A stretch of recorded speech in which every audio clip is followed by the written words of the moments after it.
गुरुर्ब्रह्मा गुरुर्विष्णुर्गुरुर्देवो महेश्वरः गुरुः साक्षात् परब्रह्म तस्मै श्री गुरवे नमः। कृष्णं नारायणं वन्दे कृष्णं वन्दे व्रजप्रियं कृष्णं द्वैपायनं वन्दे कृष्णं वन्दे पृथासुतम्। विवेकाने जाने सुघटित समाजाटिक विले महासिद्धांताचे हृदय रसिकत्वे उपरिले लसद भक्ती ज्ञाने तरतरविला भागवत तरू तया ज्ञानेशाते विमलमतिने वंदन करू शुकासारिखे पूर्ण वैराग्य ज्याचे विशिष्टा परिज्ञान योगेश्वराचे कवी वाल्मिका सारिखा मान्य ऐसा नमस्कार माझा सद्गुरु रामदास। योऽन्तः प्रविश्य मम वाचमिमां प्रसुप्तां सञ्जीवयत्यखिलशक्तिधरस्वधाम्नाम् अन्यांश्च हस्तचरणश्रवणत्वगादीन् प्राणान्नमो भगवते पुरुषाय तुभ्यम्। कुण्डलीकवरदा हरिविठ्ठल श्री ज्ञानदेव तुकाराम पंढरीनाथ महाराज की जय। माऊली ज्ञानेश्वर महाराज की जय। सद्गुरु समर्थ रामदास स्वामी महाराज की जय। जय जय रघुवीर समर्थ।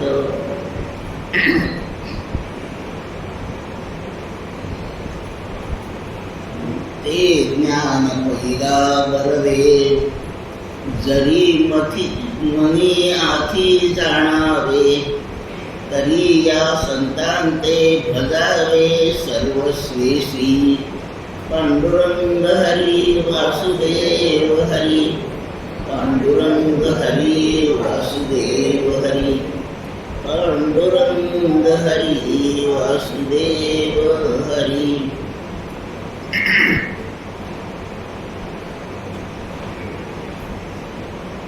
श्री पांडुरंग श्री मंगलमूर्ती यांना वंदन।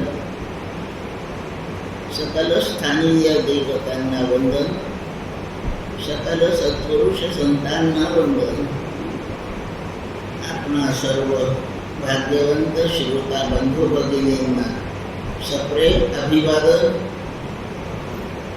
आणि आजच्या शुभ सायंकाळी तत्वचिंतनाला प्रारंभ।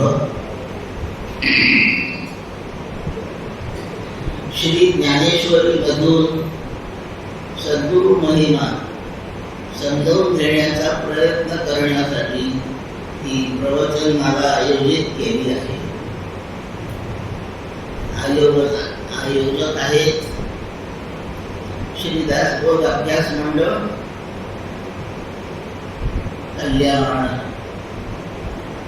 पाठस्तुत्य उपक्रम आहे। उपासनेमध्ये तत्वचिंतनाचा सहभाग करून घेणे हे फार विचारपूर्वक केलेलं कार्य आहे। माऊली म्हणते 9व्या अध्यायात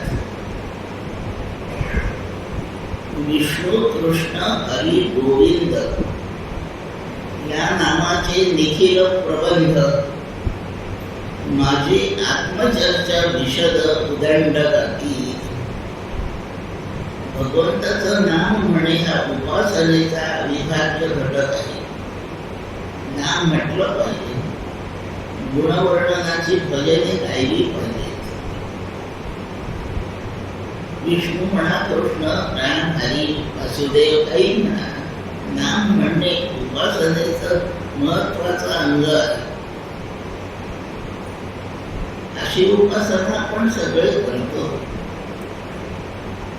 आता 13 माळा करू, आता 5 माळा करू, आता 2 मिनिट नाम घेऊ, असं काही म्हणून नामाचा उल्लेख करतो आणि प्रत्यक्ष नाम घेतो. उपासनेत ते पाहिजेच. पण एवढं म्हटल्याने आपण परमात्म्याच्या जवळ नाही पोहोचत. उपासना शब्दाचा अर्थ त्याच्याजवळ जाऊन बसणे असा आहे. म्हणजे जवळ, सोबत. आसन म्हणजे बैठक. आपण एवढं जे काही भजन प्रकार करतोय याचा हेतू देवाजवळ जाऊन बसणे हाच आहे. तिथे बसायला नुसतं नाम नाही. माऊली सांगतात, माझी आत्मचर्चा विशद उदंड करते. आत्मज्ञानाविषयी काही चिंतन हे उपासनेचं एक अंगच असलं पाहिजे.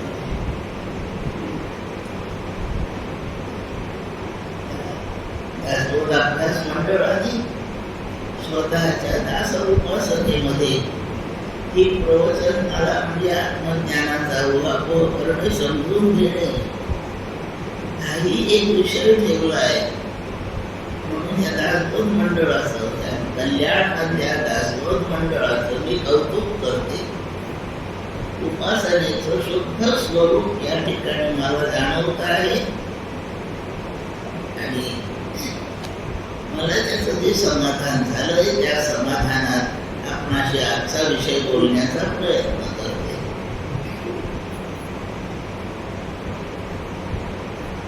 चौथ्या अध्यायामध्ये तद्विधी प्रणिपातेन परिप्रश्नेन सेवया उपदेक्षन्ते ते ज्ञानम ज्ञानिनस्तत्वदर्शिनः. तत्वदर्शी, आत्मदर्शी, ब्रह्मज्ञानी झालेले जे कोण आहेत त्यांच्याजवळ जाऊन ते जाणावं, ते म्हणजे ते ज्ञान. त्यांच्याजवळ जाऊनच ते जाणावं. ते ज्ञान पैगा करवे, जरी मनी आती जाणावे, तरी या संतांचे भजावे सर्वस्वेसी. संत सद्गुरु यांच्याशी आपण समर्पित होऊनच ज्ञानाची याचना करावी. आपणही खूप छान शंका विचारू शकतो, यासाठी नाही गुरुशी बोलायचं. आपल्याला काही येत नाही म्हणून गुरुशी बोलायचं. म्हणूनच तिथे जायचं. खूप शिकलोय आपण, खूप येतोय आपल्याला, पण महत्वाचा मुद्दा येत नाही. एवढंच प्रपंचात कुठे थांबायचं, कुठे चालायचं, परमार्थ कुठे सुरू करायचा, या गोष्टीची आपल्याला नाही माहिती. एका ठिकाणी एका विमान कंपनीमध्ये पायलट नेमायचा होता. जाहिराती काढल्या, अर्ज मागवले. एक विमानामध्ये सर्वात तज्ञ झालेला एक युवक अर्ज करून होता. इंटरव्ह्यू ठरला. बोलावले सगळे लोक अर्ज करणारे. एक असा इंटरव्ह्यू सुरू झाला. तो जो कोणी एक युवक मला सांगायचा आहे, त्याच्या इंटरव्ह्यूची वेळ आली. त्याला बोलावलं, तुला काय काय येतं रे? विमानांचे सगळे प्रकार मला माहित आहे. पहिली गोष्ट, प्रत्येक विमान कसं चालवायचं हे मला येत. ते चालताना काय एखादं विघ्न आलं, विमानात काही नाटुगोष्टी झाली, असं काही कळलं तर ते मला जुळवून घेता येतं. मला दुरुस्ती पण नव्हती. तुम्ही विमान चालवण्याच्या संदर्भात मला काहीही विचारा, माझी परीक्षा पण घ्या, प्रत्यक्ष प्रॅक्टिकल करून घ्या, ते मला सगळं येतं. विमानाचं अगदी सगळं येतं का तुला? तेच तर मी सांगतोय, मला सगळं येतंय. नीट आठव, आणखी काही येत नाही का? फक्त एकच गोष्ट येत नाही, मला लँडिंग जमत नाही.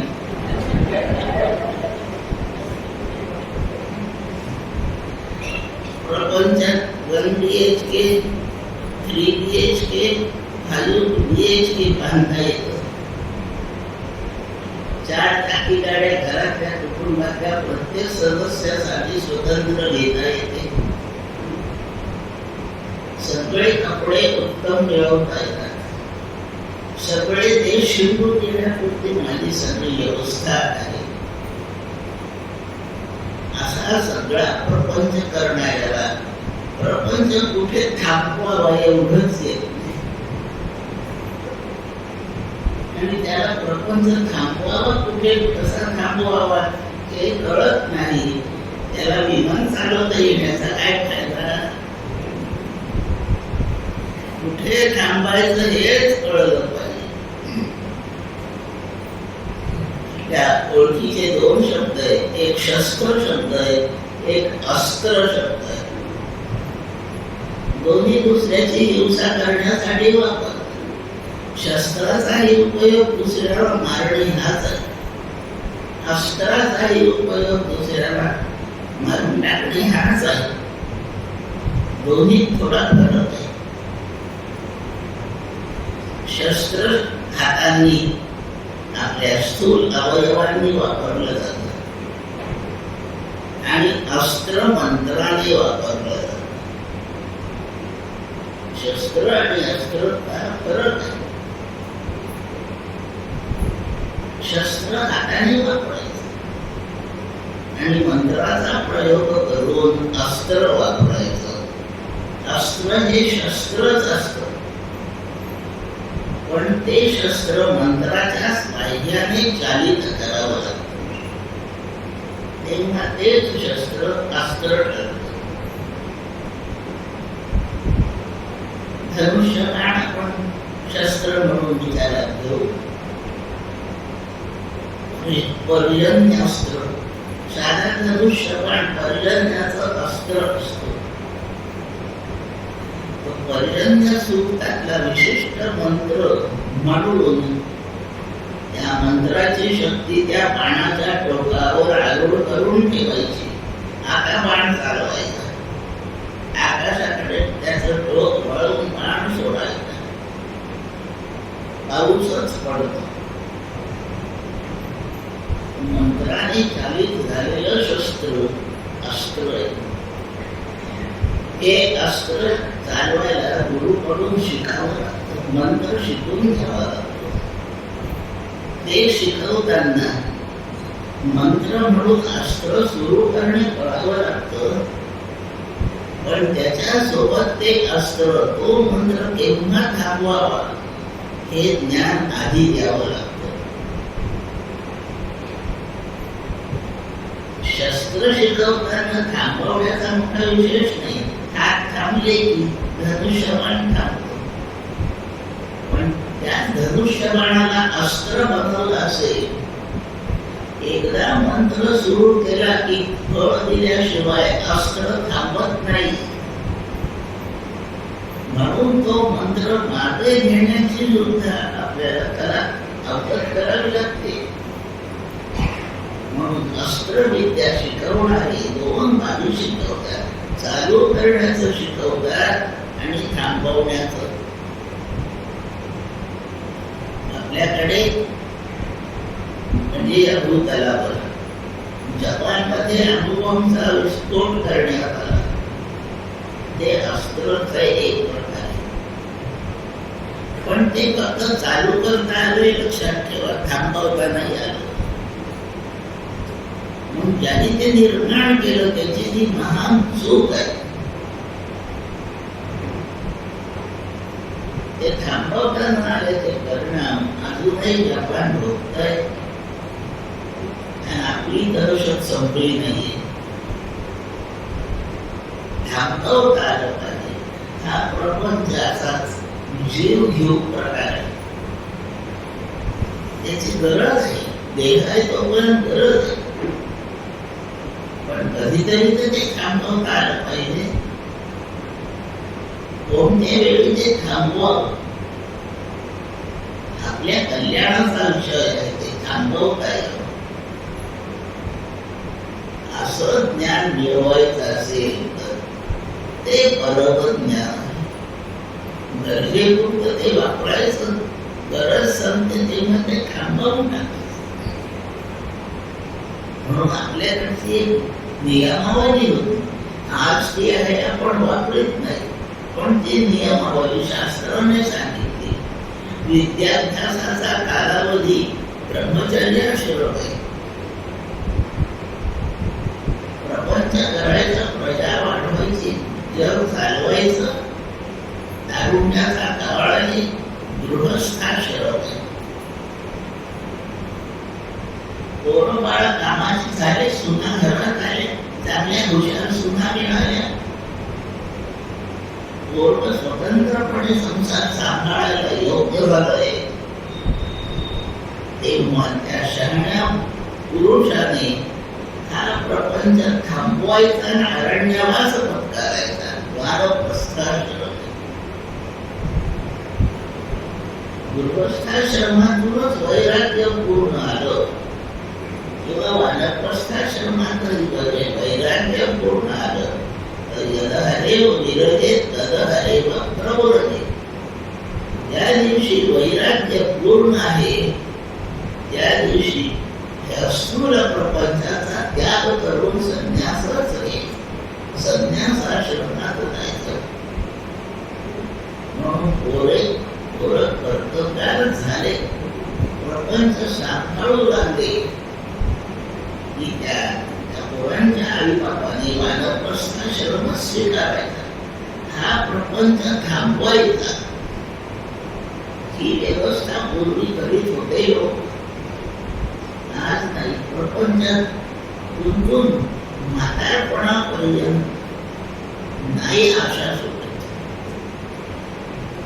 अंगम गलितम पलितम मुंडम दशनविहीनम जातं तुंडम वृद्धो याति गृहीत्वा दंडम तदपि न मुंचति आशापिंडम. सर्व शरीर जर्जर झालं. कंप पावायला सगळं डोकं पांढरं झालं. काळं होतं पांढरं झालं. पलितम तोंडात दात होते गेले निघून रिकामं बोळतो झालं. दशनविहीनम जातं तुंडम. सरळ चालता येत नाही. वाकर देऊन चालतो. वृद्धो याति गृहीत्वा दंडम तदपि न मुंचति आशापिंडम. प्रपंचाची आशा संपतच नाही. काही नाही. आता मला काही नको, माझं सगळं झालंय. हे फक्त पणतू आहे ना, त्याची एका मौज पाहावी ते पण तू त्याची मुंज पाय करत अजून बसावंच वाटतं त्या घरामध्ये. आशा प्रपंच करण्याची सगळी सामग्री बिघडून गेली. पण आशा संपत नाही. आपलं कपाट, आपलं सामान सांभाळत बसतो. सांभाळतच बसतो. ज्ञान नाही ते ज्ञान बरोबर म्हणजे उत्तम ज्ञान. आपल्या आनंद स्वरूपाचं ज्ञान हे बरोबर ज्ञान आहे. हे ज्ञान पहिला बरोबे जरी आती जाणावे तरी या संतांते बदलावे सर्वस्वे वेसी. समर्पित होऊन गुरुपाशी बसावं लागतं. आपण समर्पित नाही जातो गुरुपाशी. खूप जण जातात. हल्ली अनुग्रह देण्याची एक साथच निघाली आहे. लोक गुरुकडे जायला लागले, पण त्याला एकही जण समर्पित होत नाहीये. इतके लोक गुरुकडे जातात, एवढे आत्मज्ञानी नको का ते? नाही होत. ते बरोबर ज्ञान त्यांना होत नाहीये. याचं कारण सर्वस्वी स्थिती गुरुपाशी जात नाही, म्हणजे स्वतःला समर्पित करीत नाही. गुरुपाशी जाणे, गुरु करणे, अनुग्रह घेणे, मंत्र घेणे, या सगळ्याचा अर्थ गुरुचरणी समर्पित होऊन जाणे असा आहे. आणि ते होत नाही तोपर्यंत गुरु मंत्राचा काही उपयोग नाही. हे स्वतःला शिकवून ठेवा. जे ज्ञान पहिला बरोबर ते मनात आहे, जाणावं. ते बघावे सर्वस्वेची समर्पित होऊन. मत्स्येंद्रनाथ नवनाथांमध्ये पहिले आदिनाथ म्हणजे शंकर आहे. ताबडतोब पहिला शिष्य शंकरांचा मत्स्येंद्रनाथ आहे. सिद्ध योगी आहे, साक्षात महादेवच दुसरे. इतकं ज्ञान झालेलं, योग झालेला आहे पूर्ण. एका गावात गेले, एका घरी गेले. त्या घरामध्ये होते गृहिणी होती, गृहस्थ होते. काय भिक्षा आणली त्यांनी. मत्स्येंद्रनाथांनी त्यांच्याकडे पाहिलं, तुम्हाला काही कमी आहे का जीवनात?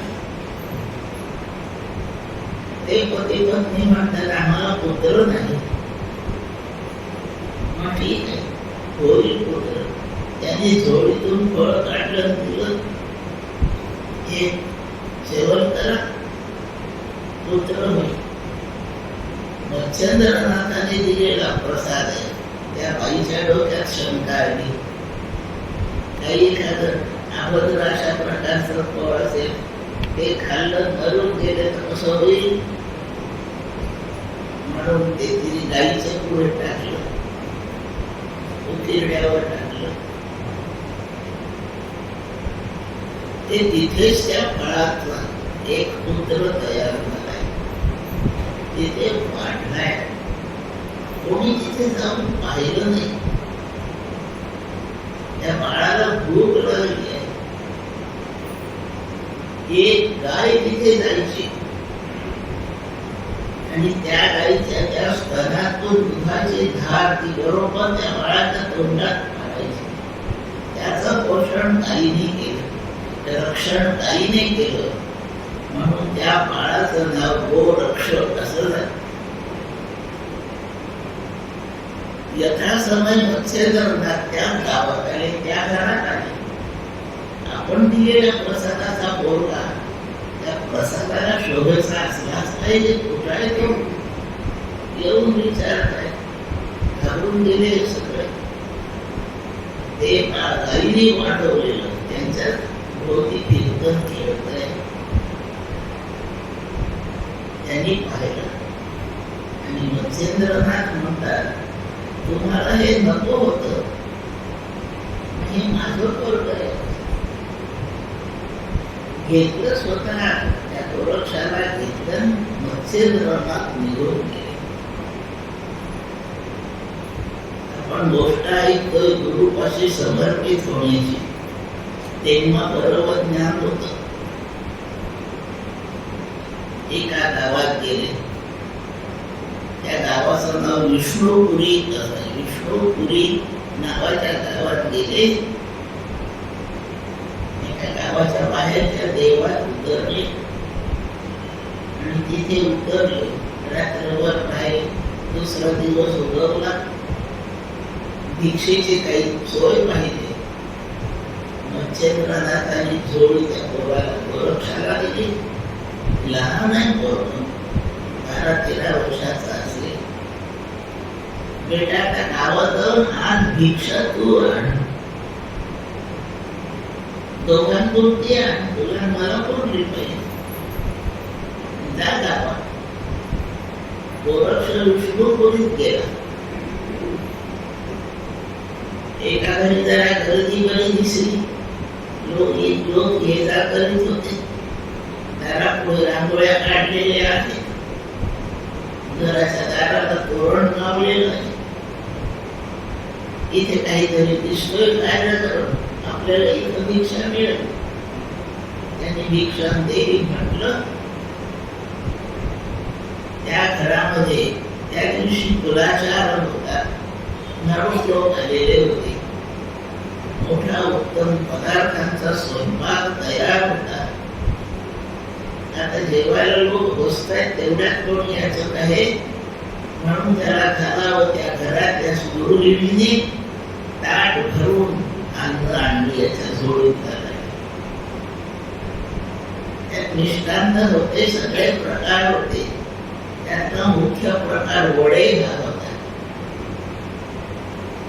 तिने ताटभर अन्न जोडीत घातलं. हा म्हणाला दोघांपुरतं पुरेसं आहे, आणखी काहीची गरज नाही. झोळी घेऊन आला. गुरुंच्या पुढे झोळी ठेवली. बाजूला उभा राहिला आणि मत्स्येंद्रनाथाने भोजनाला स्वतः प्रारंभ केला. गोरक्षला नाही म्हटलं तू ये जेवायला. तो वाट पाहत उभाच आहे. झोळीतलं सगळं अन्न मत्स्येंद्रनाथांनी खाऊन घेतलं. आणि त्या गोरक्षाला म्हणतात, अरे वडे फारच छान होते, मला पुरले नाही, माझी इच्छा वड्यात अजून कायम आहे. तर त्या घरी तू पुन्हा जा आणि माझ्यासाठी आणखी थोडेसे वडे मागून घेऊन घे. आपल्याकडे म्हण आहे, देखला वडा गोपास पोळा. वड्यांचं फार आकर्षण आहे आपल्याला. जेवण्याच्या सगळ्या पदार्थापेक्षा वडे फार आवडतात सगळ्यांना. मत्स्येंद्रनाथ म्हणतायत, गोरक्ष आणखी वडे मागून आण. ठीक आहे. पुन्हा जोडी कांद्याला लावली. त्यात घरी आला. माई मला भिक्षा पाहिजे. थोडा आत्ता दिलं तुला, पुन्हा पुन्हा काय आहे, आता ती ओरडायला. मला फक्त वडे पाहिजेत. मला म्हणजे माझ्या गुरूंना पाहिजे ते मागायला मी आलो. गुरूंना मागायचे नाही का वडे दिले? तू रस्त्यात खाऊन टाकले का सगळे? आता नाही देत वडे तुला, पुन्हा पुन्हा काय? गुरुचं नाव सांगून स्वतःचं पोट भरतो का? असं नाही माहीत. मला खरंच माझ्या गुरूंसाठी वडे न्यायचे. मी खोटं नाही बोलत तुमच्याशी. मला वडे द्या. गुरूंना आणि गुरूंना त्यांची इच्छा पूर्ण करणं माझा धर्म आहे, म्हणून तुम्ही मला वडे द्या. आता असे वडे देणार नाही, पण मला माझ्या गुरूंसाठी हवे. आता तुला त्याचं काही मोबाईलला पैसा द्यावा लागेल. आता वडे तुला दुसऱ्यांदा फुकटात नाही मिळणार. मग माहिती काय देऊ त्या वड्यासाठी? काय दिलं म्हणजे तुम्ही मला वडे द्याल?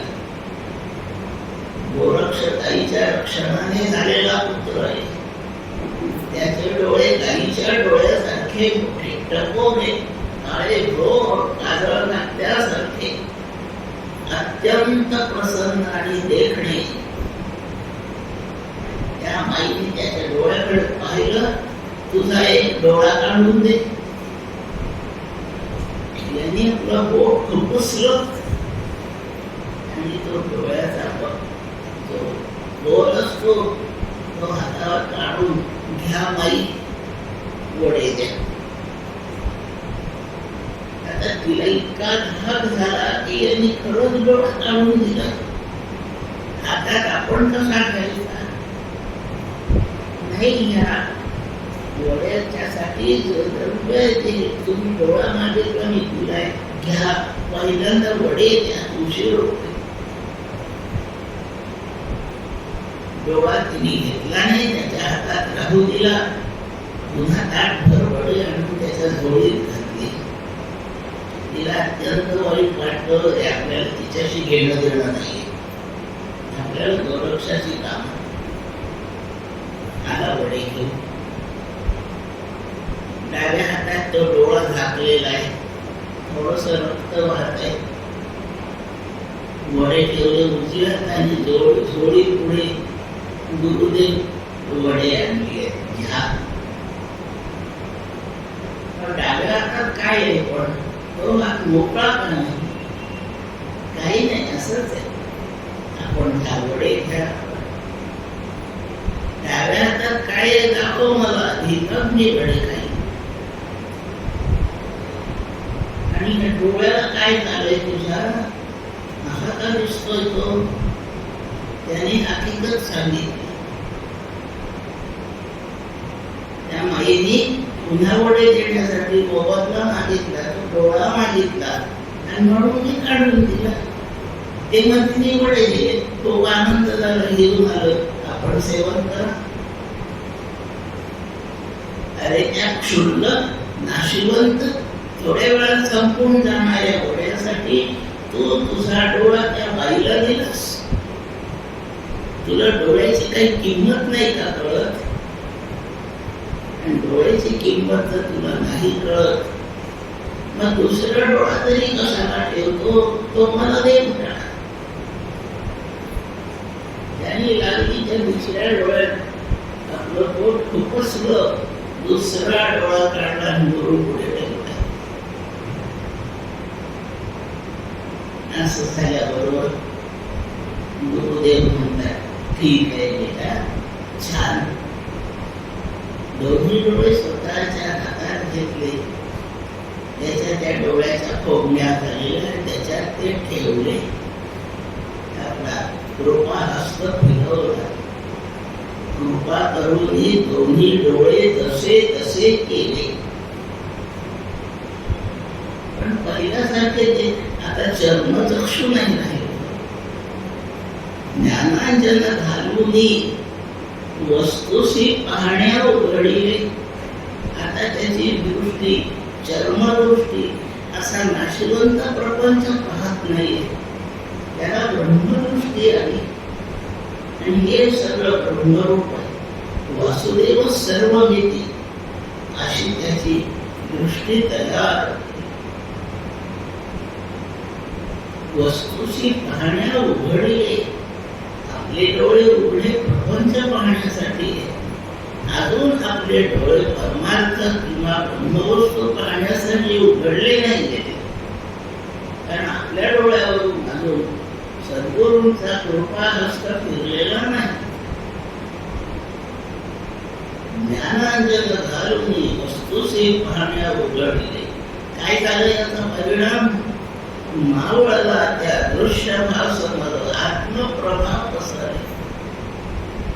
ब्रह्मप्रकाश, आत्मप्रकाश सगळीकडे. आणि त्या प्रकाशात त्याला सर्व फक्त अविनाशी वस्तूच दिसते. विनाशी संसार त्याचा मावळून गेला. मत्स्येंद्रिय गोरक्षा दीक्षा दिली धरुणी दुसरे. त्याचा द्वैत भाव, त्याचा भेद पाहणारा भाव हा संपून गेला. त्यानं दुसरं काही राहिलं नाही. अशी एकत्वाची अनुभूती घेण्याची ताकद गुरुनी त्याला दिली.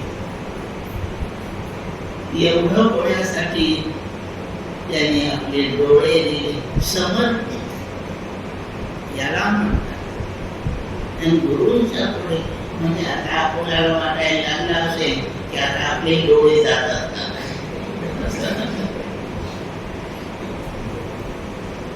गुरुंच्या सेवेसाठी ज्यावेळी जे करावं लागेल त्यावेळी ते करण्याची तयारी म्हणजे स्वतःला समर्पित करणे.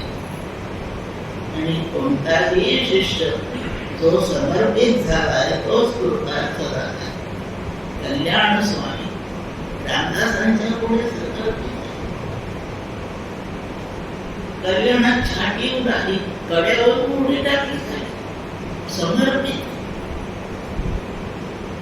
ते एक फडकं उडून दिलं तर असं रामदास स्वामींचं काय कर्तव्य होतं.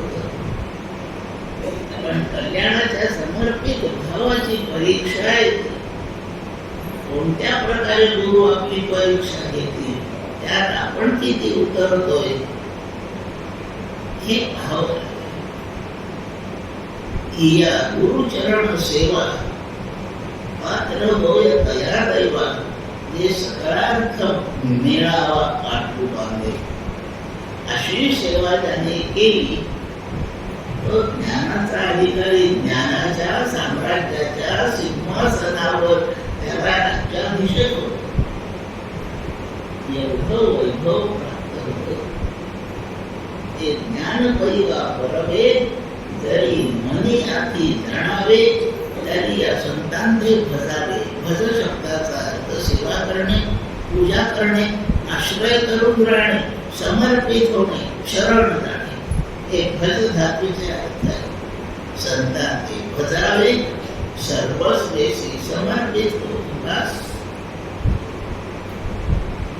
एवढं करता आलं तर ब्रह्मज्ञान आपल्याला प्राप्त होतं. त्यांच्याजवळ आहे का? माऊली पुढे म्हणते या श्लोकावर, जे ज्ञानाचा पुरवठा तेथ सेवा हा दारुंढा, तो स्वाधीन करी सुबटा बोळ दोन्ही. ते ज्ञानाचं घर आहे, ज्ञानाचा आश्रय आहे. ज्ञान त्यांच्या जवळ राहतं. ती ज्ञानाची खोली आहे, म्हणजे जागा केंद्र. वस्तुस्थिती तशी आहे की तो वास्तू ज्ञानाचाच आहे. पण ते ज्ञान जर त्या वास्तूतून, त्या खोलीतून आपल्याला घ्यायचं असेल तर दार उघडावं लागेल. म्हणजे आत शिरून ते घेता येईल. कोणत्याही घरात शिरायचं असेल तर दारातूनच आत प्रवेश होतो. पूर्वी दाराला उंबरठे होते, त्या आधी तेव्हाच्या काळाचं वर्णन करून ते तो सेवा हा दार म्हणतात. त्या दारामधला तो उंबरठा आहे, तो ओलांडल्याशिवाय आत प्रवेश नसतो. सद्गुरु हे ज्ञानाचं जे घर आहे, त्या घरात प्रवेश करायचा असेल तर तिथल्या दाराचा उंबरठा ओलांडावा लागेल. तो उंबरठा सेवा आहे. म्हणून सेवा केल्याशिवाय सद्गुरु या ज्ञानगृहात आपल्याला प्रविष्ट नाही होत. आणि तेवढं ते ओलांडण्याचं सामर्थ्य आणायचं असेल तर ते सेवा करूनच सामर्थ्य प्राप्त होईल.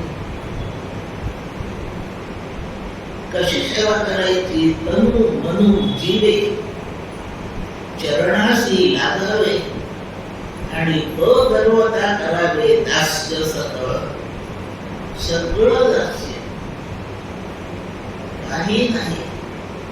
आमच्या इथल्या देवळात भंडारा होतो, मी पण वाढते तिथे. फार गर्दी असते जेवणाची.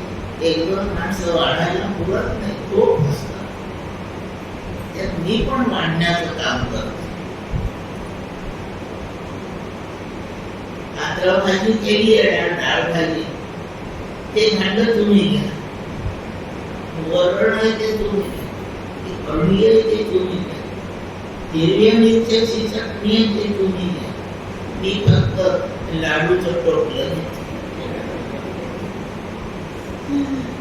याला मी त्या भंडाऱ्यात सेवा केली असं नाही.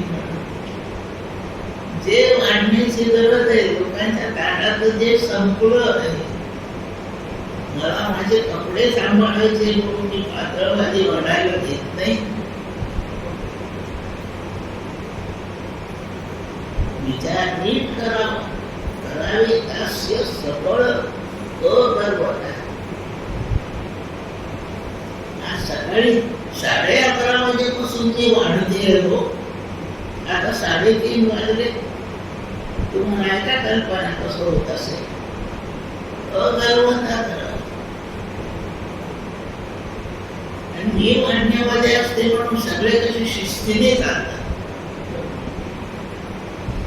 अशी मीची जाणीव ठेवली तर त्याला सेवा नाही म्हणत. अगर्वता करावी दास्य सकळ. कोणताही काम लोक घेऊन गेले तर पत्रावळी आपण उतरू शकलो पाहिजे इतकी हलकाई एवढी ना.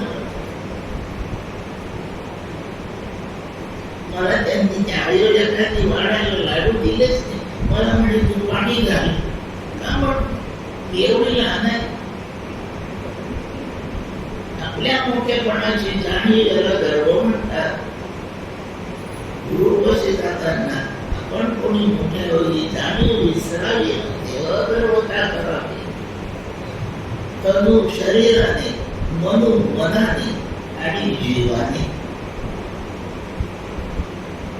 चरणाशी लागावे. अगर्वता करावी दास्य सकळ. मग काय होईल. मग अपेक्षित जे आपुले तेही सांगतीला पुसिले.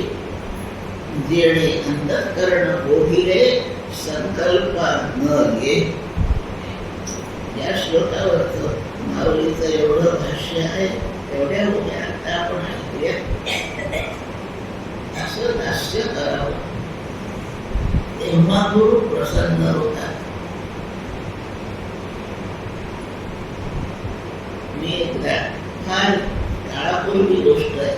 पहिल्यांदा शिवथरगडीला गेले. अन्यत्रही हा अनुभव घेता येतो पण मला तो पहिल्यांदा तिथे आला. शिवथरगडीमध्ये एक नदी आहे. त्या नदीत खडक पुष्कळ आहेत. वर उंचावर उभी राहून मी नदी पाहत होते. पावसाळा दिवस होता. भरून पाणी वाहत होत. खाली बाजून नदी पाहते. पाणी वाहताना पाहते. तिथे खडक होते ते पाहिले. त्या नदीमध्ये सगळे खडक नसतात. काही खड्डे पण असतात. काही कोलगट भाग होते. वर मी पाहत होते. जिथे खडक होता तिथे त्या नदीची धार डुबवायची. तिची एक शाखा खडकाच्या इकडून आणि दुसरी तिकडून ती खडकाला न भिजवता पुढे जाते. खडक टाळून ते पाणी पुढे जात होते. समोर खड्डा होता तर त्या नदीचं पाणी त्या खड्ड्याला भरत होत आणि खड्डा भरल्यावर वर उडून जात होत. म्हटलं समर्थांनी इथे मला नदी दाखवून शिकवलं. काय शिकवलं. त्याने आपलं डोकं वर काढलं. म्हणजे अहंकाराचं डोकं ज्याचं वर आहे त्याला टाळून सद्गुरूची कृपा निघून जाते. नदीच्या प्रवाहासारखी गुरूची कृपा वाहतच असते. त्या कृपा प्रवाहाला सगळं समानच आहे. पण आपला अहंकाराचा डोकं जर उंच झालेला असेल तर आता तो कृपेचा प्रवाह दुभंगतो. दोन बाजूने जातो. आपल्याला टाळून जातो. पण असं डोकं नाही वर काढलं. जो नम्र झाला खड्ड्यासारखा खाली राहिला तो कृपा प्रवाह खड्ड्याला आधी बसतो भरतो पुढे. आपण कृपेला पात्र व्हायचं असेल तर अगर्वता करावी दास्य सकळ. मग आपल्याला जी गरज आहे तो सकाळांचा मिळावा पाठवून बांधे. या सेवेच्या साह्याने आपण पात्र होतो तसं भाग्य मिळवण्यासाठी. तेव्हा सद्गुरू काय करतील आपल्याला. अपेक्षित जे आपुले आपल्याला जे नक्की सुखाचा ठेवा पाहिजे आहे तो ज्ञान ठेवा. ते आपल्याला सांगतील सांगतील पुसील. विचारण्यावर सांगतात. न विचारण्याला सांगू नये. विचारण्याची खरी प्रामाणिक इच्छा आहे का ऐकायची त्याला सांगावं. आणि काय सांगतील याचा बोध एकदा चित्ताला झाला म्हणजे हे चित्त पुन्हा संकल्प करणार नाही. गुरु उपदेशाचा ताबडतोब परिणाम त्यांनी दिलेला बोध आपण प्रामाणिकपणे जो स्वीकारला तर आपल्यावर होणारा तात्काळ परिणाम आपले संकल्प बंद होतात. संकल्प बंद होतात म्हणजे मन काम करण्याचं थांबवतं. संकल्प मनच करत, संकल्पच उठत नाही, मन थांबून गेलं. ते कुठे गेलं? ते गुरु पायाशी समर्पित झालं म्हणून संकल्प करायला उरलं. संकल्पाचं एवढं काय वावलं, काय वाईट आहे त्याच्यात? आपण काम करतो, खूप कर्मे करतो. हे गुरु महिन्याचंच वर्णन सुरू आहे. उद्या त्या गुरूंच्याच वैभवाच्या कायद्याला खूप कामे करतो. कामे करण्यापूर्वी आपली आणि इच्छा निर्माण होते की मला असं पाहिजे, मला एक घर पाहिजे, अशी इच्छा झाली. कधी कधी इच्छा संपून जाते, त्याच्या जागी विरून जाते.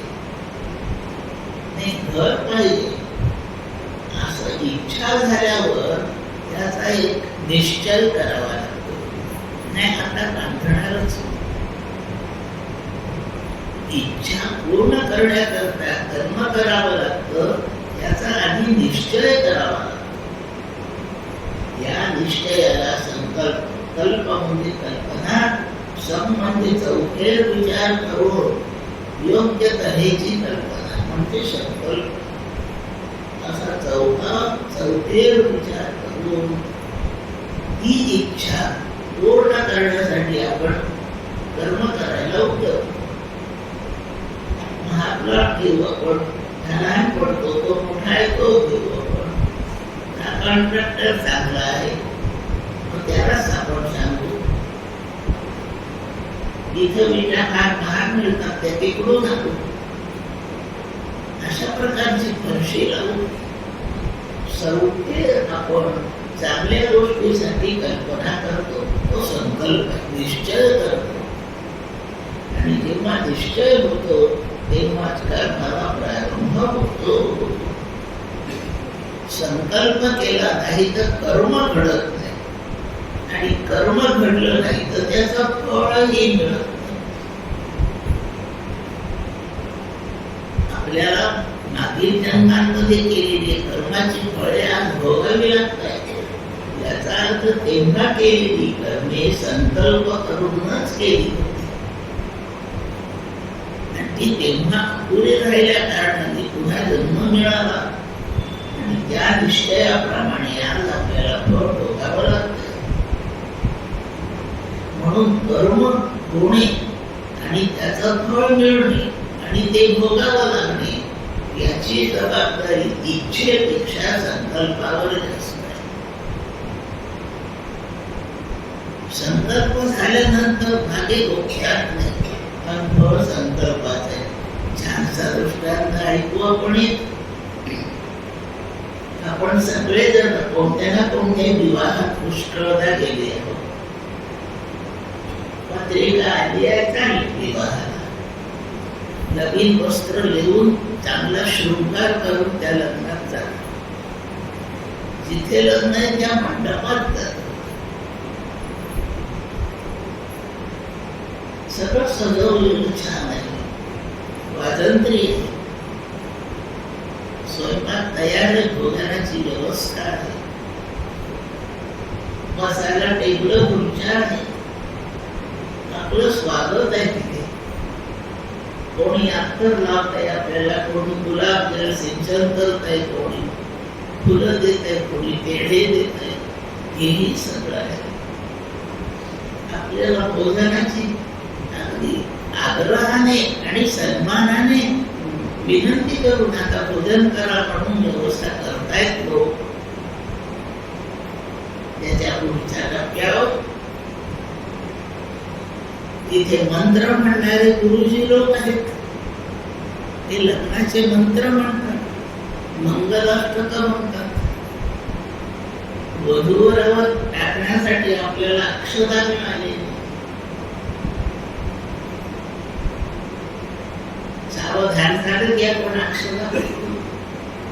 वधूवर तिथे मी तिथून अक्षता वधूवरावर जातच नाही, माझ्याच डोक्यावर पडतात. आपल्या सगळ्यांच्या डोक्यावर अक्षता पडतात.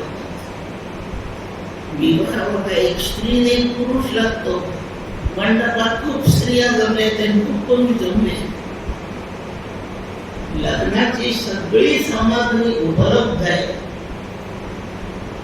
लग्न फक्त दोघांचंच होतं, ते डोळ्यावर होते. आणि आपल्यापैकी कोणाचंच लग्न होत नाही. का नाही? विवाहाची सगळी सामग्री उपलब्ध आहे आणि आपणही हजर आहे. पुरुषही आहे तर बायकाही आहे. आपलं लग्न होत नाही, दोघांचंच फक्त होतं. काय फरक आहे? एकदा तर विचार करून ठेवा. त्यांना विवाह करावी अशी इच्छा झाली आणि करणार याचा संपेत विचार करून त्यांनी निश्चय केला. त्यांचा संकल्प आहे. आणि आपण जाताना आता मी तिथे जातो, माझं लग्न करून येतो, आपण संकल्प करून जात नाही. तो गोंधळ पाहायला चाललोय. आपली इच्छा गोंधळ पाहण्याची आहे आणि त्यांची इच्छा, त्यांचा संकल्प विवाहबद्ध होण्याचा. म्हणून विवाह त्यांचाच होतो. सगळी सामग्री उपलब्ध असताना आपल्या कोणाचाच नाही, कारण आपल्या कोणाचा संकल्प. संकल्प केला की फळ पाहिजे तसं मिळणारच. माऊली सांगते, तो बोध असं करतील गुरुदेव, तेही सांगतील कुशीले. आपण विचारल्याबद्दलचा जो बोध आहे तो तेणे अंतःकरण बोधिले संकल्प नाही. हे मन आता कोणत्याही कर्माचा संकल्प करणार नाही, म्हणून पुनर्जन्माची शक्यता संपूर्ण येते. आणि याही जन्मात होण्याचा संकल्पच नाही. संकल्पापासून बचाव करावा यासाठी गुरुला सर्वस्वी भजावं. त्या ठिकाणी आपण समर्पित व्हावं. म्हणजे ज्या आनंदाची आपली अपेक्षा आहे तो सगळा आनंद आपल्याला प्राप्त होतो. इतका प्राप्त होतो की आता आनंदासाठी पुन्हा काय करणेच गरज नाही. सगळं करणे थांबून गेलं.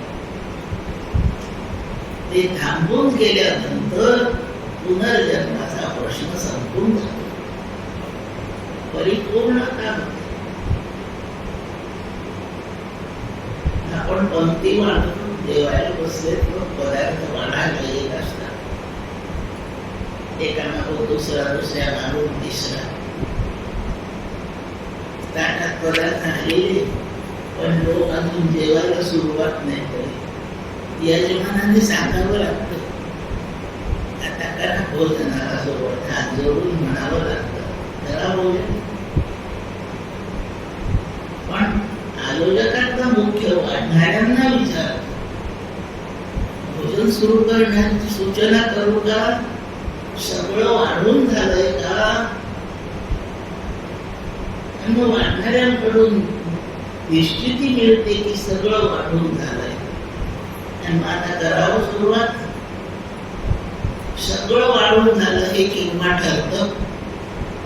मी आपल्या संस्कृतीतून सांगते, मला बाकीच्या संस्कृतीचं घेणं देणं नाही.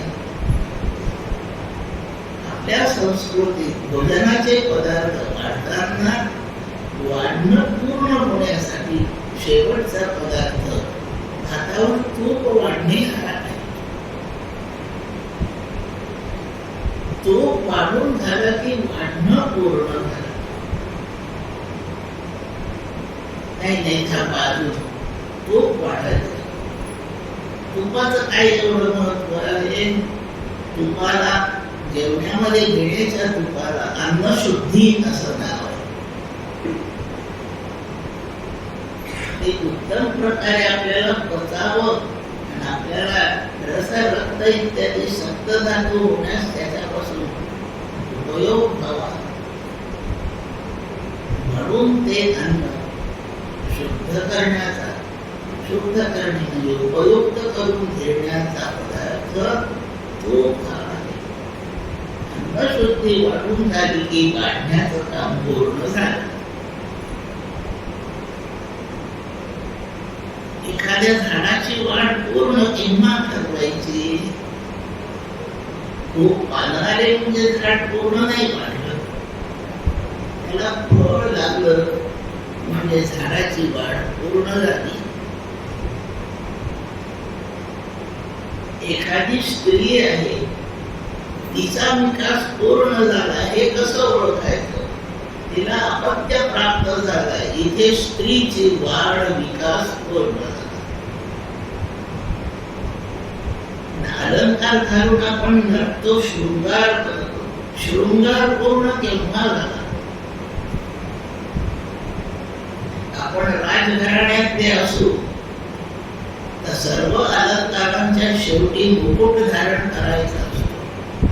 मुकुट घातला की शृंगार पूर्ण. राजघराण्यातले नाही म्हणून आपल्याला मुकुट नाही. मग स्त्रियांच्या शृंगाराचं बोलते, त्यांनी शेवटचा अलंकार नथ घालावी. बाकीचे सगळे अलंकार आधी, नथ शेवटी, आता शृंगार पूर्ण झाला. पूर्णतेच्या गोष्टी लक्षातच ठेवाव्या. असं आपलं जीवन पूर्ण कधी समजायचं? त्याचे संकल्प बंद होण्यात जीवन पूर्ण झालं. संकल्प पुनर्जन्माचं कारण ठरतो, म्हणून माऊली स्पष्ट सांगते, गुरुबोधाचा परिणाम अंतःकरण जे गोंधळ गेलं बोध झाला त्या अंतःकरणाला, ते संकल्पानं. गुरुचा एवढा महिमा लक्षात ठेवा. जन्ममरणाचं काही पुढे या संतांना वाकडं आहे, काही मला कळत नाही असं वाटेल कोणाला. दुःखाचं कारणच जन्म आहे. जन्म घेणे लागेल वासनेच्या साठी. जो जन्माला दुःखाची कारण जन्म घ्यावा. जन्माचं दुःख आपल्याला कळत नाही, जन्माच्या वेळेला आपल्याला नाही कळत, पण ती दुःखाची सुरुवात आहे. पहिलं टोक दुःखाचं कळत जरी नसलं तरी दुःखाचं टोक आहे. आपल्याला शेवटचं टोक कळतं ना, मरण. मरणाचं दुःख होतं का नाही? मरण शब्दही आवडत नाही आपल्याला. चांगला शतायुषी बरं वाटतं, जा मर, बरं वाटतं. मरणे ही संकल्पनाच नाही सुखाची. आणि हे मरण आठवड आहे ना, एकदा तरी मरावंच लागणार आहे. किती आवडो ना आवडो, आपल्याला एकदा मरायचंच आहे. इतकं दुःखद असणार हे मरण नको. कोणाला मरावं वाटत नाही. ते गरीब माणूस धंदा करायचा, लाकडाच्या मोळ्या आणायचा, घरात जाऊन आणि विकायचा. पुन्हा रानात झाडाच्या फांद्या तोडायच्या, वाढलेले झाड पाहून तोडायचे, उचले ते लाकडं गोळा करून मोळी बांधायची, डोक्यावर घेऊन द्यायची, गावाची दूध विकायची. 4 पैसे मिळाले म्हणजे मग खाण्याची सोय करायची. वैतागला, उन्हाळा काळ होता. एक मोळी पुरेसे पैसे नाही मिळायचे, पण 3 मोळी विकली गेली की पुन्हा जाऊन दुसरी मोळी. दिवसभरात 3-4 मोळ्या विकल्या गेली, त्याचं कुटुंबाचं पोषण होतं. वैतागला, फार ऊन लागलं, डोक्यावरची मोळी घेऊन चाललाय, गाव थोडं दूरच, वैतागला, याच्यापेक्षा मरण बरं असं डोक्यात आलं. म्हणून डोक्यावरची मोळी झटकन खाली आपटली, नुसता उभा राहिला आणि म्हणतो, यमा ये रे, घेऊन जा मला. असं काय कष्टाने जगायचं, यमा ये, घेऊन जा मला. लोक मोठ्याने ओरडून यमाला हात मारली. यम जवळच होता, पटकन आला. अरे तू मला बोलवलं का? असं इतकं प्रेमाने मला कोणीच नाही रे बोलली. आनंद झाला, मी आलो. काय काम आहे सांग? अरे यम म्हणजे माझा मृत्यू. आता मी मरणार, हा काय आता फुकट रिकामी हाताने नाही परत जाणार. आता मी मरेन, आता काय करू? तो कशाला बोलावलं रे मला? काय आहे? हुशार तारच होता. आता म्हणायचं नाही, प्रत्यक्ष मृत्यू समोर आहे, पण आता मरावं म्हणाला वैतागल्याने विरक्ती होऊन नाही म्हणाला, वैतागून म्हणतो, ये यमा ये. आता यमाला आता त्याला काय काम सांगावं? हो, तू बोलावलं ना मला? हो बोलावलं ना, मीच बोलावलं. काय काम आहे माझ्याशी? ती डोक्यावरची मोळी खाली पडली, एवढी उचलून नाही करावं वाटत. दुःखाचा प्रसंग आहे. मृत्यू इतकं दुःखद काही नाही आहे. आणि मृत्यू दुःखद ज्याला वाटतो की हा टाळावा, त्यांनी काय टाळलं पाहिजे? त्यांनी जन्म टाळला पाहिजे. जन्म टळलं की मृत्यू टळतोच.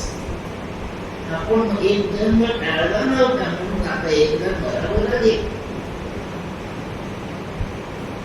म्हणून पुन्हा मृत्यू येऊ नये असं ज्याला वाटतंय, त्यांनी पुन्हा जन्मू नये. जन्माचं कारण विषयाच्या इच्छेला संकल्पाची जोड आहे. म्हणून भोगासाठीचे संकल्पच बंद करायचे. काय गुरुची कृपा? गुरुचं सर्वात मोठं देणं, तुझे संकल्प थांबतील ना शिष्या, भिवू नकोस. अंतःकरण गुरु बोलाने एकदा सजलं की ते संकल्प नाही. संकल्पाच्या पूर्वी इच्छा असते आणि इच्छापूर्तीची व्यवस्था म्हणून संकल्पात त्याचं आराखडा तयार, पूर्ण योजना तयार संकल्पात. या संदर्भात त्या ओया माऊलीच्या संतांसावे पैसता, योग ज्ञाने पैसता, गुरुचरण उपासिता, वैराग्यसी येण्याची सत्कर्मे, अशेषही अज्ञान विरमे.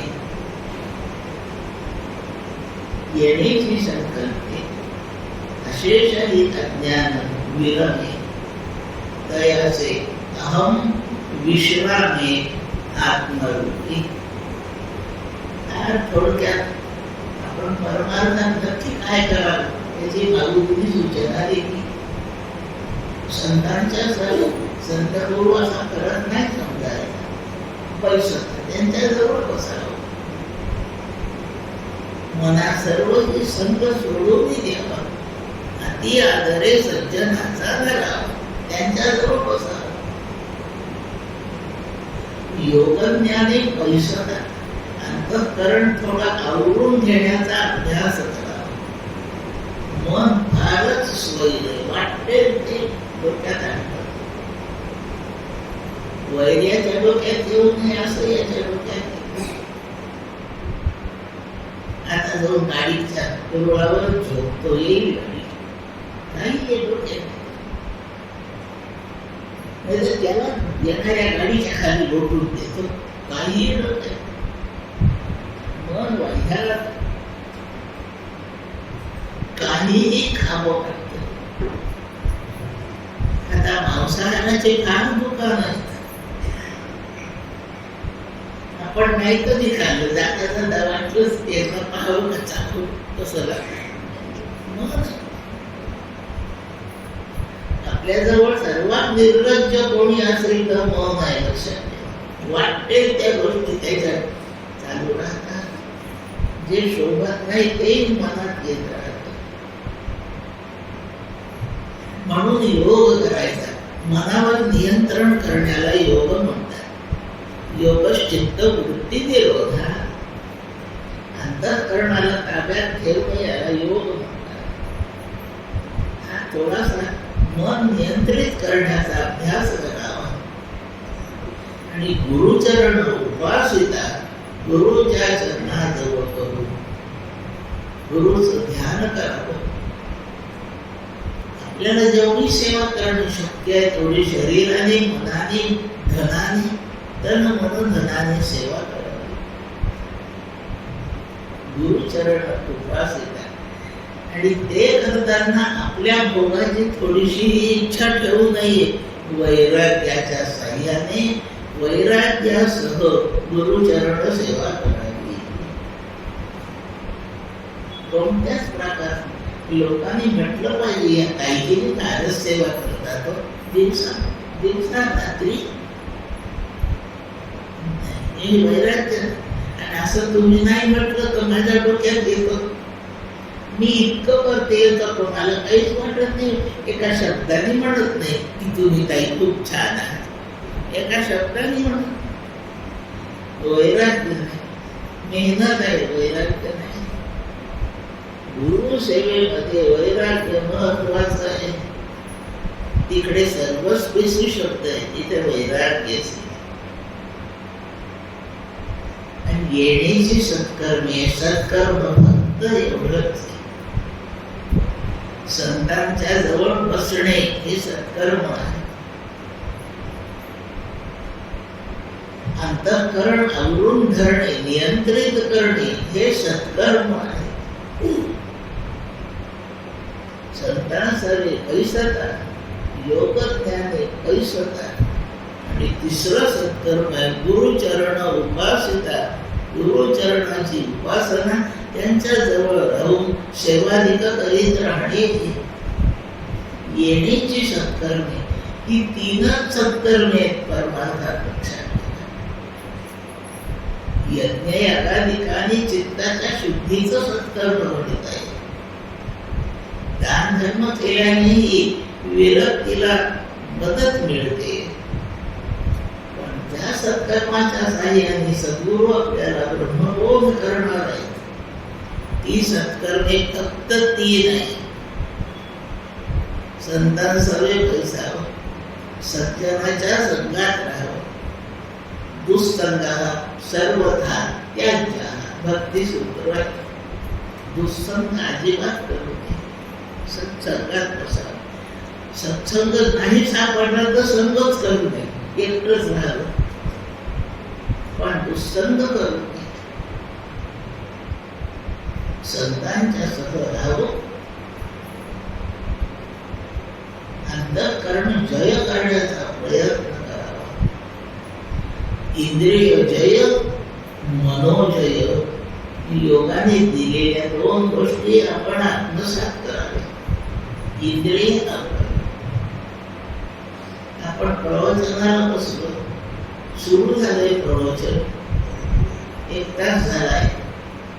आता उशिरा कोणी श्रोता येतो, तो त्या दारात आल्यापासून आपलं लक्ष त्याच्याकडे, कोणाला हा उशिरा,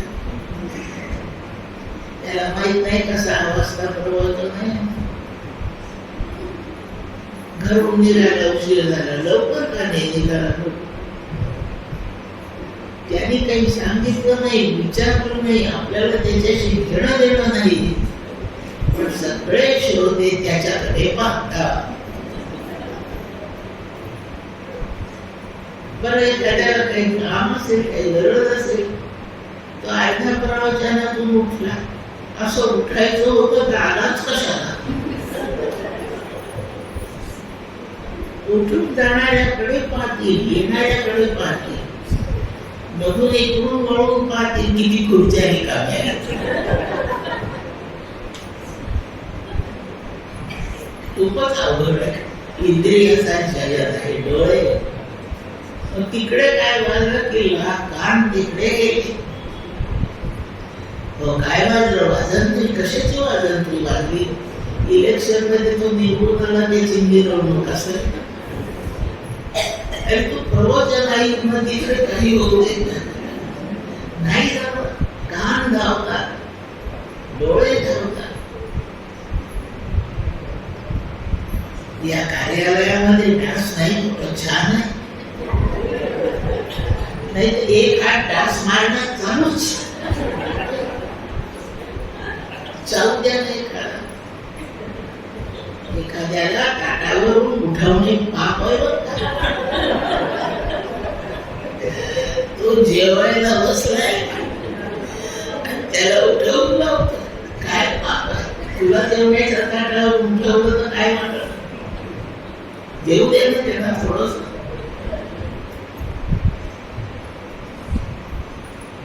इंद्रिय जय. आणि हा इंद्रिय जय न होण्याचं कारण आधी मन धावत. मन धावत जात, इंद्रियांना घेऊन जात. इंद्रिय पुढे जातात आणि मनाला विषय आणून देतात.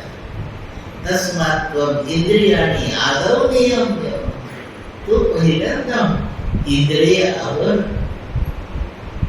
एक लक्षात ठेवा, जो आंधळा आहे, दोन्ही डोळे नाही त्याचे काम करीत, त्याला विषय चारच राहिले. रूप विषय त्याच्यासाठी नाहीच.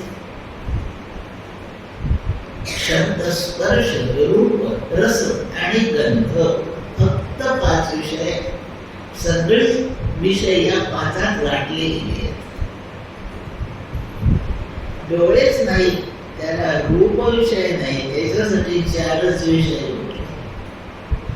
आपल्यात काही काही अशा प्रकारचे पेशंट आहेत, त्यांना वासच येत नाही, त्यांना 4च विषय. आता डोळे आंधळे, वास येत नाही, त्याला 3च विषय उरले.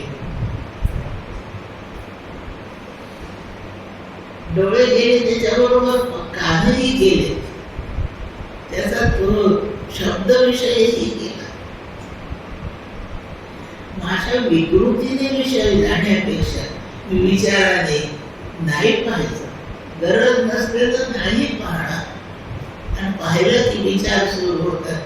आला त्याला उशिरा, आणि काय कपडे घालून आला, काय तमाशा चालला. रूप विषयाने गोंधळ केला. गुरुचरणाच्या उपासनाबद्दल बोलणं चाललंय आणि आपलं डोकं कुठं गेलं.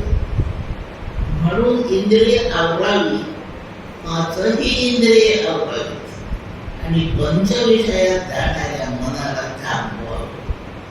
ज्याला ते इंद्रिय नाही, त्या इंद्रियासाठी मन काम नाही करीत. त्याच्या शर्टाचा रंग कसा आहे? डोळेच नाही, त्याच्या डोक्यात रंग शब्दच येत नाही. इंद्रिय आवरली गेली आहे त्याची, रूप विषयाची इंद्रिय म्हणजे डोळे आवरले गेले, म्हणून त्याला रूपाविषयीची इच्छाच येत नाही. तो आंधळा माणूस कधीच म्हणणार नाही माझ्यासाठी लाल शर्ट आणा. हे आपल्याला डोळे म्हणून पोशाखाबद्दल मन धावते, त्याला डोळेच. मला त्या पिक्चरचं ते गाणं खूपच आवडतं, ते वाजवा. पण मी बाहेरी आहे तर मी ते गाणं वाजवा म्हणेल का? असे का नजे काहीसे गुरु उपदेश, वेद मंत्र, आपल्या भल्याच्या गोष्टी एवढ्याच ऐकायसाठी कान वापरायचे. मोबाईल पाहत बसणाऱ्यांचे कान आणि डोळे अनियंत्रित आहेत. त्यांना कधी मोक्ष मिळणार? डॉक्टर काका, गुरुडीचे सद्गुरू डॉक्टर काका अमरावतीच्या मंदिरात प्रवचन करीत होते. वेळ संध्याकाळची, पण कालच्या पेक्षा गर्दी खूप कमी आली शेवटी. त्यांच्या लक्षात आलं ते 7 वाजता तेव्हाची कोणती ती एक सिरियल असायची. त्या दिवशीची सिरियल होती. तर काका म्हणाले, अशा सिरियल पाहणाऱ्यांना मी एक वर देतो. काय वर दिला? अशा सिरियल पाहण्यामध्ये जे आयुष्य खराब करतायत त्यांना मोक्ष कदापि मिळणार नाही, मी असा वर देतो. याचा थोडक्यात अर्थ आहे, इंद्रिय स्वैर झाली की मन बिथरत. म्हणून आधी इंद्रिय आवरावी. मनाने धावण्याच्या या वाटा, मन डोळ्यातून बाहेर जातं, कानातून जातं, नाकातून जातं, त्वचेतून जातं. रसना इथे बसल्या बसल्या दही वडे आठवता येत का नाही सांगत? नसतील आठवले तर आम्ही दिले किती आठवत. आता गेलो का नाही पण दही वड्यामध्ये. आणि सगळ्यात वाईट इंद्रिय रसना आहे. जितम सर्व जिते रसे. रसना जिंकली की सगळे जिंकले जातात. खाण्याने मन तयार होतं. अन्नमयम ही सौम्य मना. मन खाल्लेल्या अन्नापासून अन्नाच्या विविध रुचीचा विचार रसना करते. रसना इंद्रिय जिंकाव, सगळे जिंकावे. एक एक विषय कमी होतो. 5च विषय आहे. असलेले डोळे फोडून घ्यायचे का? असलेल्या कानात बोळे घालायचे का? नाकात बोळे घालायचे का? काय करायचं? विषय दूषित आहे असा विचार करायचा आणि त्या इंद्रियाला सांगायचं नको तिकडे. कोणीही येऊ दे उशिरा, आपलं काय घेणं देणं? आपल्या ऐकण्यात तो काही घोटाळा नाही करेल. आपण तिकडे पाहिलं म्हणजे आपलं मन बिथरत आहे. शिकवावं डोळ्यात मनाला. आणि या शिकवण्याने इंद्रिय आवडावी. गुरुचरण उपासिता वैराग्यसी. इंद्रिय आवरणे हे वैराग्याचा प्रारंभ आहे असं समजायचं. वैराग्याच्या साह्याने विषयाकडे मन न धावू देता सकाळपासून आता हे यांचेच काम करीत बसलो. चहा सुद्धा नाही प्याले. वैराग्याशिवाय उपासना झाली. आमच्या इथे काही पुष्कळ मंडळ आहे, उपासना मंडळ. कोणाचं रविवारी, कोणाचं शनिवारी, कोणाचं गुरुवारी मंडळ उपासनेला बसतात. काही तुम्ही या ना आमच्या उपासनेत एकदा या ना. मी पहिला प्रश्न विचारते, कॉफी करणार आहे का? काही नाश्ता देणार का?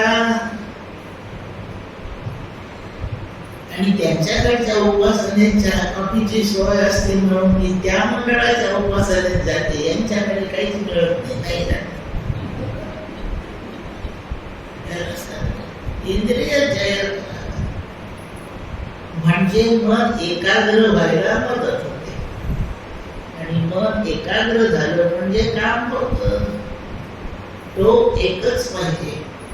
म्हणजे ते सूक्ष्म असतं. सुई दोरावून तरी करा. त्या दोऱ्याच्या टोकाला असे काटे फुटलेले असले ना तर सुईच्या टोकात दोरा शिरतच नाही. मग पाणी लावून असं करून ते सगळे काटे फुटलेले एकत्र आणायचे. याला एकाग्र करणे म्हणतात. म्हणजे सूक्ष्म छिद्रात शिरत. आपल्याला एकाग्र करायचंय मन त्याचे काटे बंद करायचे. 5च काटे आहेत, जास्त नाही आहेत, 5च वाटा आहेत. म्हणून इंद्रिय आवरण्यापासून परमार्थाला सुरुवात करावी. एवढ्यासाठी उपास लावले. सोमवारचा उपवास आहे का? मीठ नाही खायचं. चतुर्थी आहे का? मग नाही, संध्याकाळी सोडायचीच आहे म्हणून काहीच नाही खायचं दिवसभर. एकादशी आहे का? न खाता करूनच पाहिजे. मग जे समोर आलंय ते खाऊन घ्यायचं. ही खिचडी केली तुम्ही साबुदाण्याची, त्यांना तिखट ना मीठ कशी केली असं न म्हणता खाल्ली की इंद्रिय जिंकले, चिकित्सा करून खाल्ली की त्याला उपवास म्हणायचा नाही. इंद्रिय जय दमन, मनोजय शमन. योगात सुरुवातीच्या पायऱ्या शमदम ह्या. साधन चतुष्टयामध्ये, साधन षटकामध्ये शमदम. वैराग्यामध्ये क्षमामध्ये थोडा फरक आहे. वैराग्यात वस्तूच्या त्यागाला महत्व आहे आणि शम प्रकारच्या वैराग्यामध्ये उदासीनता आहे. असलं काय नसलं काय, चित्त बिघडत नाही याला शम म्हणतात. आणि याने चित्त बिघडतं असं वाटून तो पदार्थ त्यागायचा, याला वैराग्य. म्हणून वैराग्याची पराकाष्ठा क्षमात होते. म्हणून योगामध्ये मनोजयाला फार महत्व आहे. असा योग करावा, मन गुरुचरणाची सेवा करावी. योग ज्ञानी परिसता, मन गुरुचरण उपवासिता. सर्वस्वेसी समर्पित हो. या सेवेचा पहिला परिणाम आहे चित्त शुद्ध होतं. चित्ताच्या शुद्धीचा 2 मिनिटात विचार करू आणि आजचा विचार गुरु महिन्याचा थांबवू. चित्तामध्ये 3च दोष आहेत, जास्त नाही. 3 दोष घालवले म्हणजे चित्त शुद्ध झालं असं म्हणायचं. पहिल्या दोषाचं नाव मल असं आहे. मल दोष पहिला. दुसरा दोष विक्षेप आणि तिसरा दोष आवरण. असे 3 दोष चित्तात आहे.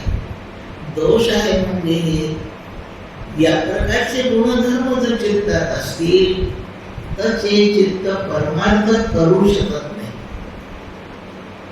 ते गुरु उपासनेत एकाग्र होत नाही, देवभक्तीत एकाग्र होत नाही. विषयांचं प्रेमच राहतं, देवाचं प्रेम निर्माण होत नाही. म्हणून आपण भक्त बनू शकत नाही. गुरुविषयीचं प्रेम निर्माण नाही होत, पूज्य भाव निर्माण नाही होत. म्हणून आपण गुरुला शरण जाऊ शकत नाही आणि शरण गेल्याशिवाय गुरु बोध करीत नाही. इतकी अनर्थ परंपरा आहे.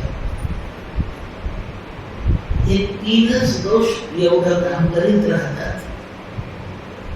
म्हणून हे 3 घालवणे याला चित्त शुद्ध करणे असं म्हणतात. भक्तीने जा, ज्ञानाने जा, योगाने जा, हे 3 दोष घालवून सुरुवात करावी लागते. स्वच्छ देवपूजेला बसायची सुरुवात आपल्या स्नानापासूनच होते. आधी आपण शुचिर्भूत व्हायचं आणि मग देवाच्या स्नानाची सोय पाहिजे. देवपूजेचा प्रारंभ आपल्या शुचिर्भूत होण्यापासून आहे. परमार्थाची सुरुवात चित्त स्वच्छ करण्यापासून, शुद्ध करण्यापासून. पहिला दोष मल. कसा ओळखायचा? मल म्हणजे घाण असा अर्थ आहे.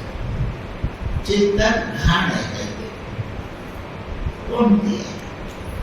अधर्माने वागण्याची प्रवृत्ती हे मल दोषाचं रूप आहे. निषिद्ध कर्म करावी वाटतात, हा मल दोष आहे. निषिद्ध कर्मे करताना आपल्याला काही चुकतंय असं वाटत नाही, हा गंभीरपणे मलदोष आहे.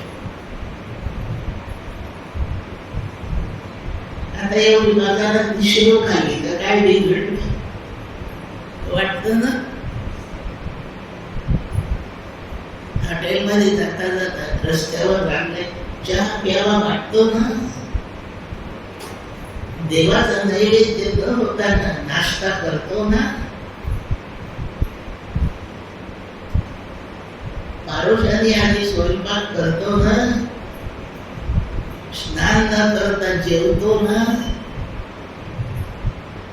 घरात 10 माणसं आहेत, आपणच आपलं खात बसायचं करतो ना. असं यारे सगळे जेवायला कधी म्हणतो का? हे सगळं अधर्मी कृत्य आहे आणि हे करताना आपल्याला काही चुकतंय असं वाटत नाही. याला मलदोष म्हणतात. अधर्माने वागावं वाटतं आणि एवढं तर चालतंय असं वागण्याचं समर्थनही करतो. यात काही चुकलं असं कधी वाटतच नाही. असं जे चित्त असं करणार त्या चित्तात मलदोष आहे असं ठरलं. आणि याच्यासाठी संस्कृतीने धर्माने जी नियमावली ज्याला सांगितली ती त्याने करावी. लहान बालकांच्यासाठी नाही अशी फार नियमावली. जसे जसे आपल्याला इंद्रिय कळतात, इंद्रियांचे धर्म कळतात, त्याप्रमाणे भोगाच्या इच्छा उत्पन्न होतात. तिथूनच मलदोषाला प्रारंभ होतो. अशी इंद्रिय विकसित झाली आहे, एक एक विकार निर्माण होत चाललाय. तिथून तारुण्य सुरू झालं समजायचं. आणि त्याच्या आधीच्या वयात इंद्रिये सगळी असतात पण उत्तेजित नसतात. एवढ्या अवस्थेला बाल्य म्हणतात. बाल्य वयामध्ये धर्माची बंधने शिथिल आहेत. ती तारुण्यापासून कठोर होतात आणि तिथेच आपल्याला चित्ताच्या शुद्धीची गरज आहे. लहान बालकांचं चित्त शुद्ध असतं. ते आपल्या अंगा खांद्यावर खेळतात, खेळता खेळता रागवतात, आपल्याला लाथा पण मारतात. आपण कधी वाईट वाटून घेतो का पोरांनी मला लाथ मारली? कधी पोलिसात तक्रार करतो का हे पोर मला लाथा मारतात? तेच एखाद्या तरुणाने चुकून जरी पाय लागला तरी संताप येतो. आणि त्यांनी जाणीवपूर्वक जर लाथ मारली, लागली पोलीस कंप्लेंट आहे.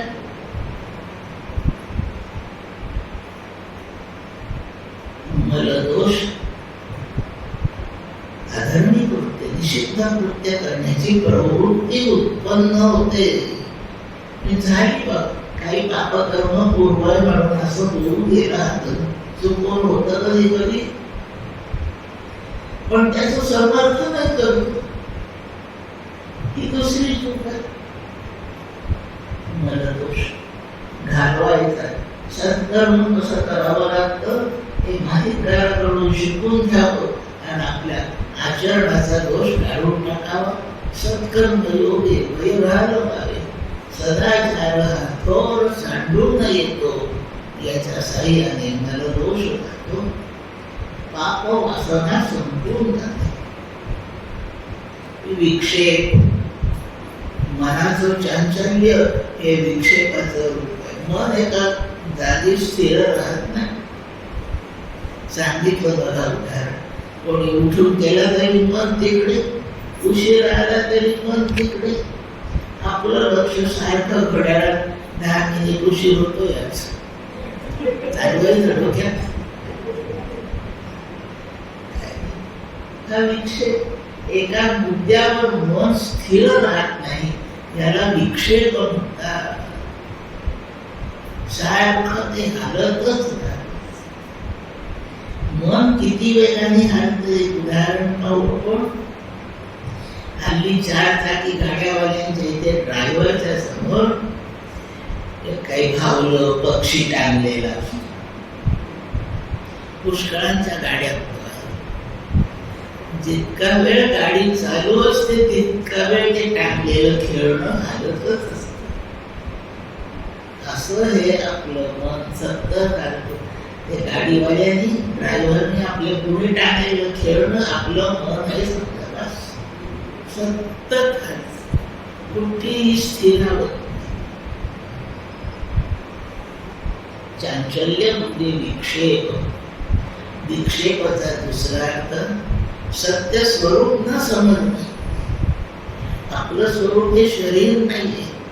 माझं स्वरूप काळं धाकट आंधळ असं नाहीये.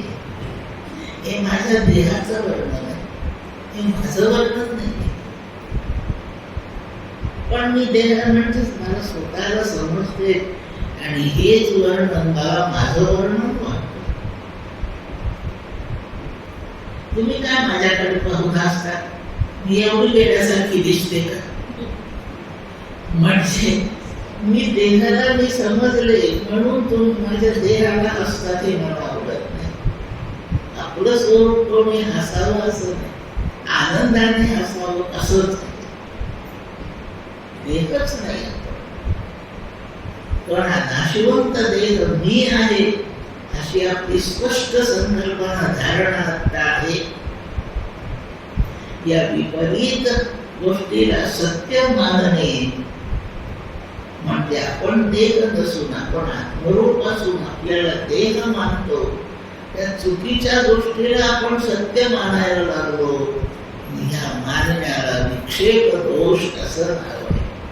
विक्षेप शब्द कोणत्या संदर्भात वापरला त्याप्रमाणे मनाचं चांचल्य आणि असत्य गोष्टीला सत्य समजण्याची वृत्ती त्या विक्षेपाचा अर्थ संदर्भाने ठरवायचा. याच्यासाठी काय करायचं? नित्य अनित्य सार असार आत्मा अनात्मा असे विचार करून विक्षेप दोष दाखवायचा. त्या विचाराचा आधा उल्लेख आपण भाऊपुरीच्या प्रवचनात काल ओळ म्हटली होती. अरे करो सार विचार कसा, सारासार विचार करावा, नित्यानित्य वस्तू विवेक करावा, आत्मानात्म विवेक करावा. याच्या साहाय्याने विक्षेप दोष कमी होतो. आवरण आपली ज्ञानशक्ती, आपल्याजवळ ज्ञानाची एक क्षमता आहे, ती कार्यशील नाहीये, ती दडपली गेली. ज्ञान आपल्या जवळ झाकलं गेलं. आपल्या ज्ञानस्वरूपावर, आपल्या ज्ञानशक्तीवर आपण ज्ञानाने युक्तच आहोत. आपल्याला ज्ञान कुठून नाही मिळवत. बाहेरून मिळवलेली माहिती असते ती काही हिताची असते. आतून असलेलं ज्ञान, आपल्या स्वरूपाचं ज्ञान, हे ज्ञान आपल्या विपरीत वागण्याने दडपलं गेलं आहे, झाकलं गेलं आहे. आवरण टाकणे म्हणजे झाकणे, त्याला उघडं करायचंय. आपण चित्तशुद्धी करीत गेलो की थोडीशी मदत होते आवरण दूर करण्याची. पण गुरु कृपेनेच आवरण दोष जातो. म्हणून गुरुचरण उपासिता वैराग्यशी याप्रमाणे माऊली आपल्याला उपदेश देते. शेवटी येऊन गाडी थांबते एका जंक्शनला. सद्गुरूंच्या शिवाय ज्ञानाची सोय नाही, ते त्यांना स्पष्ट माहिती आहे. आपण ते पाहिलं नाही. शेवटचा मुद्दा बोलते आहे. या सभा मंडपात यायचं आहे, मला पत्ता नीट माहिती नाही. तिकडे खूप दूर बोलल्यावर विचारलं हे सभागृह कुठलं आहे. एक जण मला म्हणतो अशाच पुढे जा, तिथे तुम्हाला गर्दी दिसेल, तेच ते सभागृह. तो तिकडे तोंड देऊन जातो. मी येते, मला तिकडे गर्दी दिसली म्हणून मी तिकडे गेले. दुसऱ्या कोणाला विचारलं का हे सभागृह कुठं आहे तो म्हणतो तो दोन्ही भगवा ध्वज फडकतोय ना तिथपर्यंत जा, तिथून डावीकडे वळा, 3 बिल्डिंगच्या पुढे ते आहे. तो अधिक सूक्ष्म पत्ता सांगतो. आणि तिसऱ्या एकाला विचारते सभागृह कुठे, तो घड्याला पाहतो, त्याला थोडा वेळ असतो त्याच्याला, चला नाही तुम्हाला मी तितका सोडतो. तो तिसरा माणूस सद्गुरू आहे, लक्षात ठेवा. परोक्ष साक्षात्कार करतो. पहिले परोक्ष ज्ञान देत आहेत, दुरून सांगताय, दूरच शब्दात सांगताय. हा मला हात घेत धरून तिथे नेऊन सोडतोय, त्याला सद्गुरू समजा. असा भेटला जगात त्यांनी स्वतःला खूप भाग्यवंत समजावं. या ठिकाणचे श्रोते असे भाग्यवंत आहेत अशी धारणा करून मी माझ्या वाणीला विराम देते. कुंडलिक वरदा हरी विठ्ठल, श्री ज्ञानदेव तुकाराम. विठ्ठल विठ्ठल विठ्ठल विठ्ठल.